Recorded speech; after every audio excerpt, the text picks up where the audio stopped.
अस्सलाम वालेकुम बुजुर्गों, भाइयों, बहनों। रमज़ान का आखिरी अशरा मस्जिद में गुजार कर अल्लाह ताला की इबादत की जाती है। ये अमल सुन्नत है और इसकी बहुत फजीलत है। रमज़ान अल मुबारक के आखिरी अशरे में ही कुरान मजीद नाज़िल हुआ। कुरान मजीद की सूरत अल कदर में शब कदर का जिक्र है। ये वो रात है जिसकी इबादत 1000 महीनों की इबादत से बेहतर है।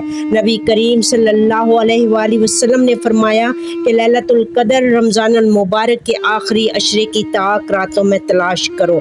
रमज़ान अल मुबारक की अहमियत और फजीलत को मद्देनज़र रखते हुए हमें इसमें भरपूर इबादत करनी चाहिए, कसरत से सदका और खैरात करना चाहिए। दूसरे मुसलमानों को खाना खिलाना, सहरी और अफ्तारी में शामिल करना रमज़ान में बहुत अहमियत रखता है। रमज़ान अल मुबारक में कुरान मजीद की तिलावत अल्लाह ताला को बहुत पसंद है। रमज़ान में इसका अजर कई गुना कर दिया जाता है। मेरे चैनल को लाइक, शेयर, सब्सक्राइब